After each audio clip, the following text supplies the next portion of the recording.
नमस्कार. मालिकेच्या आजच्या भागामध्ये आपल्याला पाहायला मिळणार आहे की अर्णव आता सगळ्यांच्या समोर सांगणार आहे की ईश्वरी निर्दोष आहे, तिने काहीही केलेलं नाही. त्याचबरोबर ईश्वरीला घरातून बाहेर काढलेलं आहे. तर अर्णव तिला घेऊन घरी येणार आहे आणि जयत त्याला खूप मोठा धक्का देणार आहे.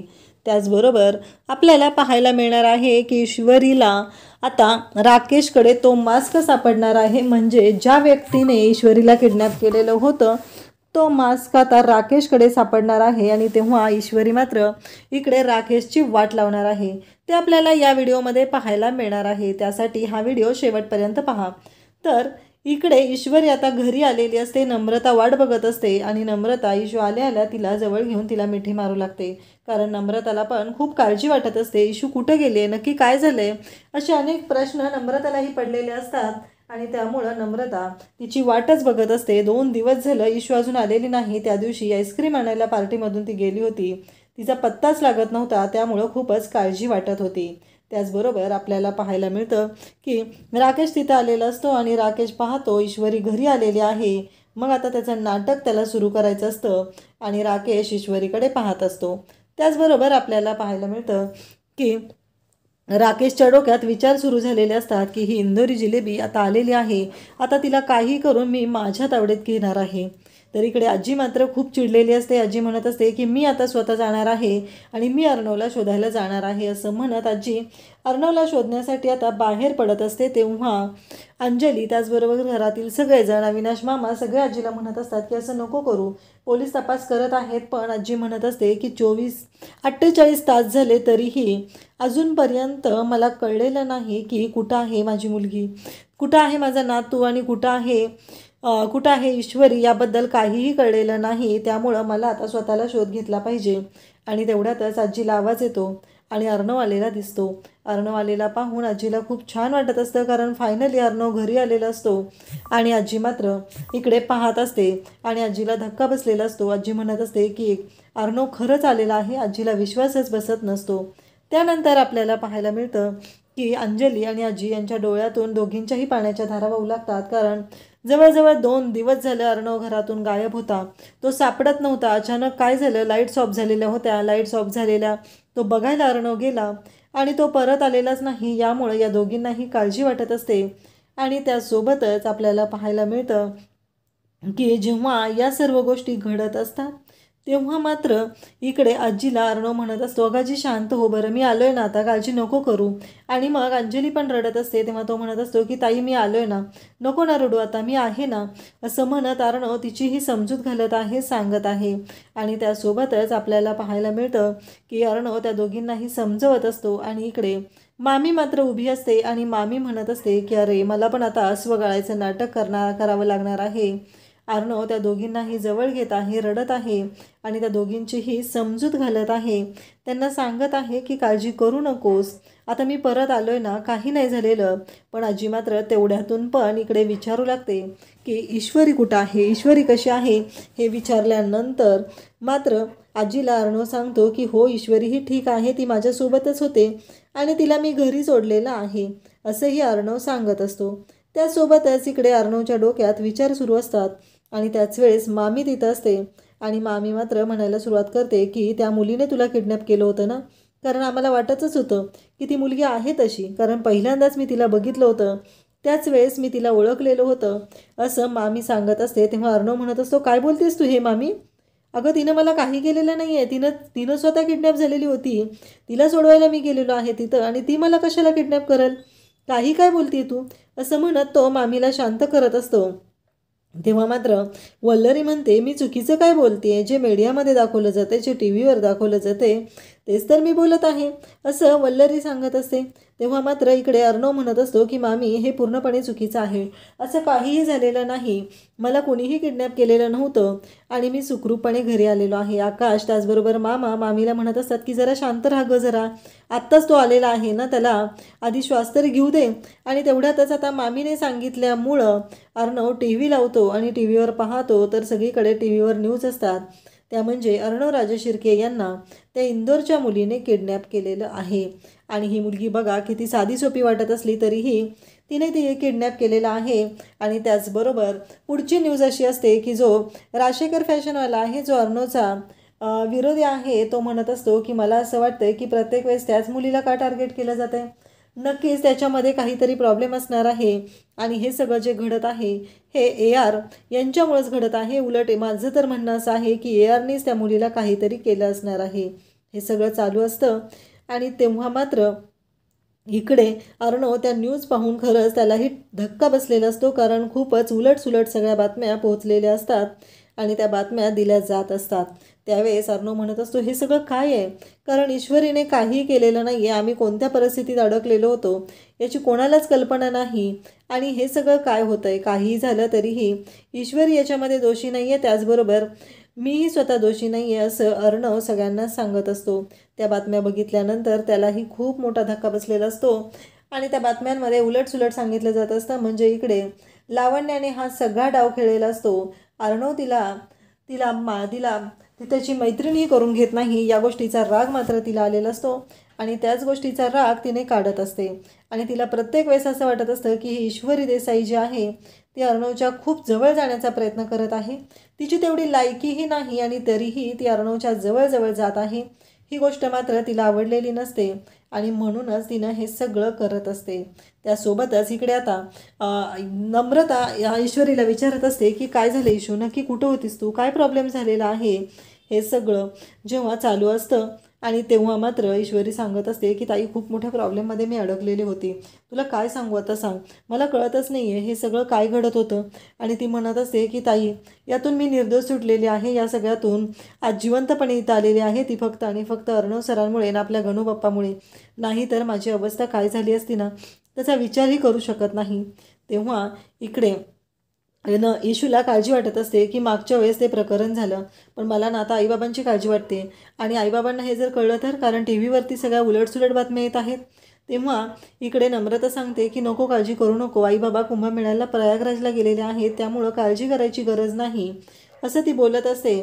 आणि त्यासोबतच इकडे इशू मात्र तोंडाला हात लावून आहे, कारण तिला टेन्शन आलेलं आहे. कारण आता जयू आत्याचं काय, कारण नमुने सांगितलेलं आहे की आत्या बाहेर गेलेली आहे आणि खूप मोठा गोंधळ झालेला आहे, तू इथं नव्हती त्यावेळेस. आता या सगळ्या गोष्टी फेस कशा करायच्या हा मोठा टास्क आता या दोघींच्याही पुढं आहे. ते राकेश तिथं आलेला आहे आणि तोही या दोघींकडे पाहत आहे, या दोघींना बोलत आहे. आणि तेव्हा मात्र नम्रता आणि ईश्वरी दोघीही बोलत असतात. तेव्हा राकेश म्हणतो की काय ईश्वरीजी कुठं होता तुम्ही, अहो कळत नाही आहे, किती शोध घेतोय आम्ही 2 दिवस झालं तुमचा. आणि त्यावेळेस तो रुमाल काढत असतो खिशातला तोंड पुसायला आणि त्यावेळेस त्याच्या तोंडाचा जो मास्क असतो, जो मास्क त्याने वापरलेला होता तो मास्क आता खाली पडलेला असतो आणि ईश्वरीचं लक्ष मात्र त्या मास्ककडे जातं आणि ईश्वरी म्हणत असते हे काय आहे. तेव्हा मात्र इकडे आता राकेशलाही धक्का बसलेला असतो, राकेशलाही कळत असतं, पण ईश्वरीला मात्र त्या मास्कमुळं बऱ्याच गोष्टी क्लिअर होत असतात. ईश्वरीच्या लक्षात आलेलं असतं तो मास्क घातलेला व्यक्ती कोण आहे आणि ईश्वरी त्याच नजरेने राकेशकडे पाहत असते. राकेशच्याही पायाखालची जमीन सरकलेली असते, कारण राकेशलाही कळायचं बंद झालेलं असतं हे सगळं काय होत आहे, हा मास्क माझ्या हातून पडला कसा, आता काय करू, या सगळ्यातून कसा मार्ग काढू, हे सगळं चाललेलं असतं. आणि त्यासोबतच आपल्याला पाहायला मिळतं की इकडे आता वाट लागलेली असते, ती लावण्याची वाट लागलेली असते. लावण्याला कळायचं बंद झालेलं असतं. ती म्हणत असते काय आहे नक्की, काय आहे त्या मुलीमध्ये जे माझ्यामध्ये नाही आहे. AR तिच्या एवढं जवळजवळ का जातोय, का AR एवढा रागराग करत असला, एवढाही कशाही तिच्याशी वागत असला तरी ARलाही ती मुलगी त्याच्याजवळ हवीशी का वाटते, असे प्रश्न आता इकडे तिला पडलेले असतात. आणि ती म्हणत असते की मी केव्हापासून पाहते तेव्हापासून AR फक्त आणि फक्त त्या मुलीचाच विचार करत आहे. या सगळ्या गोष्टी चालू असतात आणि त्याच वेळेस आपल्याला पाहायला मिळतं की इकडे आता लावण्या भयानक चिडलेली असते, सगळी आदळापट करत असते. ती म्हणत असते एवढं सगळं झालेलं असलं तरीही या सर्व गोष्टी ज्या घडत आहेत त्या खूपच भयानक अशा आहेत. आणि त्याचवेळी आता लावण्याला फोन आलेला असतो, तो म्हणजे जयश्रीचा. आणि जयश्री तिला सांगत असते की आत्ता अर्णव घरी आलेला आहे आणि ती मुलगीही जिवंतपणे तिच्या घरी पोचलेली आहे. तेव्हा मात्र इकडे आपल्याला पाहायला मिळतं की लावण्या म्हणत असते की माझ्याच बातम्या मला द्यायच्या गरज नाही आहे, माझ्या बातम्या ह्या बातम्या शिळ्या झालेल्या आहेत आणि त्या बातम्या देऊ नका, ताजं काहीतरी सांगा असं ती सांगत असते, कारण तुमच्याकडे ज्या न्यूज आहेत त्या ओल्ड न्यूज आहेत असं ती बोलत असते. त्याच वेळी आपल्याला पाहायला मिळतं की आता इकडे वल्लरी म्हणत असते आपल्यात पार्टनरशिप आहे आणि त्याच्यामुळंच मी बोलत आहे, बाकी काही नाही आहे, कारण आपल्या पार्टनरशिपचे नियम मला माहिती आहेत आणि म्हणूनच ह्या बातम्या मी तुला देत आहे असं ती सांगत असते. आणि त्यासोबतच इकडे आता तो मास्क जो खाली पडलेला असतो तो मास्क जो आहे तो मास्क उचलते ती म्हणजे ईश्वरी, आणि ईश्वरी त्या मास्ककडे पाहू लागते. ईश्वरी जेव्हा त्या मास्ककडे पाहत असते तेव्हा ईश्वरीला मात्र खूप मोठा धक्का बसलेला असतो आणि ईश्वरी इकडे अर्णवला विचारत असते की हा मास्क कसला आहे, नक्की काय आहे या मास्कचं सत्य, असं ती विचारत असते. तेव्हा अर्णव तिला म्हणत असतो की ईश्वरीजी तुम्ही त्या मास्ककडे एवढं का पाहताय, एवढं काय आहे त्या मास्कमध्ये. तेव्हा ईश्वरी म्हणत असते की भरपूर काही आहे, हा मास्क मला पाहिल्यासारखा वाटत आहे, नक्कीच हा मास्क तोच आहे, कारण मला तो ओळखीचा वाटत आहे. आणि त्याचबरोबर हे सगळं जे काही घडत आहे ते मात्र खूपच विचित्राचं आहे. ईश्वरीला तो मास्क आठवत असतो, कारण तिच्यावर हल्ला करणारा जो व्यक्ती होता त्याने तो मास्क घातलेला असतो. ईश्वरी म्हणत असते की माझ्यावरती हल्ला झालेला होता तो माणूस मला त्रास देण्याचा प्रयत्न करत होता, माझी इज्जत लुटण्याचा प्रयत्न करत होता आणि अर्णव सर होते म्हणून मी जिवंतपणे बाहेर पडू शकलेले आहे, अन्यथा मी कोणत्या परिस्थितीतून गेली असते याचा अंदाजही कोणी लावू शकत नाही. हे सगळे ईश्वरी बोलत असते. आणि तेव्हा मात्र इकडे राकेश म्हणत असतो काय सांगताय तुम्ही ईश्वरीजी हे सगळं. तेव्हा ईश्वरी सांगत असते की हो, जे खरं आहे तेच सांगत आहे मी. ईश्वरीला मात्र खूप राग आलेला असतो आणि ईश्वरी भयानक अशी चिडलेली असते आणि ती म्हणत असते की हा मास्क तोच आहे. तेव्हा राकेश म्हणत असतो हो असं काही नाही आहे, हा मास्क माझा मास्क आहे. तेव्हा पण ती म्हणत असते की नाही, हा मास्क मला चांगलाच माहिती आहे आणि हा मास्क मी पाहिलेला आहे, मला माहिती आहे हा मास्क तोच आहे. तेव्हा मात्र इकडे ईश्वरी बोलत असते आणि राकेश म्हणत असतो अहो असं काही नाही आहे, प्रत्येक बाईकवर जाणारा माणूस असा मास्क वापरतो. ईश्वरी म्हणते नाही, कारण काल माझ्यावरती जो हल्ला झालेला होता, माझ्या बाबतीत जे चुकीचं घडलेलं होतं त्याचा विचारही मी करू शकत नाही, कारण मला माहिती आहे की हा मास्क कोणता आहे. हे ईश्वरी बोलत असते. राकेश म्हणत असतो मग काय झालं पुढं, तुम्ही जास्त काळजी करू नका. तेव्हा राकेश म्हणत असतो मी जर तिथं असतो तर इंदोरमध्ये जसं गुंडांनी तुमच्यावर हल्ला केला होता तेव्हा त्यांचा मी जीव घेतला असता, तसंच मी केलं असतं. मला वाईट वाटायला लागलेलं आहे की काल मी तुमच्यासोबत तिथे नव्हतो, मी तिथे असायला पाहिजे होतं, त्या गुंडांना पाणी पाजलं असतं, त्यांची वाट लावली असती.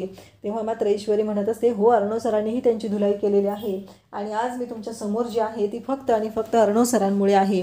आणि त्यावेळेस ईश्वरी रडत असते, ती घाबरलेली असते. हे राकेशच्या लक्षात येतं. विषय डावलता यावा यासाठी तो नमूला पाठवतो आणि नमूला सांगतो पाणी घेऊन या तुम्ही ईश्वरीजींसाठी, कारण त्यांना पाणी देणं गरजेचं आहे. आणि ईश्वरीला नमू पाणी देत असते. त्याच वेळेस तिथं पोहोचलेली असते ती म्हणजे जयू आत्या. आणि जयू आत्या तो पाण्याचा ग्लास उलटून लावते आणि नम्रताला म्हणू लागते की तू या मुलीला का घरात घेतलं, तुला माहिती आहे ना काय झालेलं आहे ते, हिच्यामुळं सगळी आबरूची लखतर वेशीवर टांगली गेलेली आहेत आणि या मुलीला मी सोडणार नाही. हे सगळं जेव्हा बोललं जात असतं तेव्हा मात्र इकडे तिथं उभा असतो तो म्हणजे राकेश. आणि राकेशला मात्र खूपच भारी वाटत असतं, कारण त्याच्या मनाप्रमाणे गोष्टी घडत असतात आणि जे सगळं घडत असतं ते मात्र त्याला त्याच्या पद्धतीनं हवं होतं तसंच घडत आहे. आणि इकडे राकेशच्या बाबतीत आता ईश्वरीने मात्र खूपच मोठा खुलासा केल्यामुळं राकेशची वाट लागलेली असते. पण आता इकडे जयत्या आलेली असते आणि जयत्या म्हणत असते की हे सगळं जे काय आहे ते मात्र खूपच भयानक आहे. जयत्या म्हणत असते की आत्ताच्या आत्ता बाहेर व्हायचं आहे, तुझी बॅग पण मी पॅक केलेली आहे, तू इथं अजिबात राहायचं नाही, तू आत्ताच्या आत्ता निघायचं आहे, तुला या घरामध्ये जागा नाही. मागच्या वेळेस दादाने मला कळवलं होतं म्हणून मी तुला ठेवलं होतं, पण आता मी मात्र तुला इथे ठेवणारही नाही. हे सगळं बोललं जात असतं. आणि तेव्हा मात्र नमू म्हणत असते की आता काय करतेस तू हे. राकेशला मात्र आनंद झालेला असतो आणि जयत्याने डायरेक्टली बॅग घेऊन ईश्वरीला घराच्या बाहेर काढत आणलेलं असतं आणि तिला म्हणत असते की आत्ताच्या आत्ता निघायचं आहे, आत्ताच्या आत्ता चालतो व्हायचं आहे इथून, तू इथे थांबायचं नाही. हे सगळं ती सांगत असते. आणि तेव्हा मात्र इकडे ती म्हणत असते की आज तुझ्यामुळं पोलीस घरात आले होते, तुझ्यामुळं माझ्या अब्रूची लखतर वेशीवर टांगली गेलेली आहेत, कारण लावण्या आणि वल्लरी ज्या दोघीजणी आहेत त्या पोलीस घेऊन आलेल्या होत्या आणि त्यांनी जे काय कांड केलेलं होतं त्याच्यामुळंच आता जयत्याला खूपच राग आलेला असतो आणि जयत्या खूपच चिडलेली असते, कारण तिच्यावरती ईश्वरीमुळं ती वेळ आलेली असते असं जयत्याचं म्हणणं असतं. आणि ईश्वरी जी मूर्खपणा करत असते त्याच्यामुळं हे सगळं भोगायला लागत आहे. असं जयात्याला वाटत असतं. म्हणून जयात्या रागानेच ईश्वरी सोबत बोलत असते. परंतु ईश्वरी मात्र जयात्याला म्हणत असते की आत्या प्लीज ऐक ना. नम्रताही सांगत असते. तेव्हा नम्रता तर म्हणत असते की आत्या जर मला सांग इशू जर या घरात राहणार नसेल तर मीही या घरात राहणार नाही. मग इशू जिथं जाईल तिथं मी जाईल असं तिनं सांगितलेलं असतं. परंतु जयात्या मात्र ऐकायला तयार नसते. ती म्हणत असते की नाही, काहीही झालं तरीही मी कोणाचं काही ऐकणार नाही. आत्ताच्या आत्ता निघायचं आहे. आणि नमू तुला मी सांगितलेलं कळत नाही आहे का. तेव्हा ईश्वरी म्हणत असते की अगं नमूताई ऐक ना माझं, तू नको ना असं करू. तुला आईबाबांची शपथ आहे. मी तुला सांगते ना, अजिबात तू ऐकू नकोस. तू इथेच राहा. तुझ्यासाठी ज्या गोष्टी महत्त्वाच्या आहेत त्या बघ ना. असं म्हणत ईश्वरी आता नम्रताची समजूत घालत असते. नम्रताला शपथ घालत असते. त्याच्यावरती जयत्या म्हणत असते की माझ्या भावाची शपथ घ्यायची काही गरज नाही आहे. कारण तेवढी तुझी लायकीही नाही. कारण त्यांनी तुला सांभाळलेलं आहे. शेवटी तू उपरी ती उपरी आहे. आणि हे सगळं बोललंच जात असतं. त्यासोबतच आपल्याला पाहायला मिळतं की ईश्वरीला मात्र खूप मोठा धक्का बसलेला असतो. आणि जयात्याने सांगितलेलं आहे आत्ताच्या आत्ता घराच्या बाहेर व्हायचं आहे. तू इथं राहायचं नाही. कारण तुला या घरामध्ये जागा नाही. आणि असं म्हणत नम्रता म्हणत असते ठीक आहे, जर इशूला तू या घरात राहू देणार नशील तरीही मीही निघालेले आहे असं नम्रता सांगत असते. तेव्हा जयात्या म्हणत असते की बाद झालं, आत्ताच्या आत्ता चल आतमध्ये. आणि असं म्हणत जयात्या आता नमूला घरामध्ये घेऊन जात असते. आणि इकडे आता इशू रडत असते. तेव्हा मात्र सगळ्यात जास्त आनंद झालेला असतो तो म्हणजे राकेशला. कारण त्याची इंदोरी जिलेबी जी आहे ती आता एकटी पडलेली असते. आणि राकेशने तर देवाचे आभारी मानलेले असतात.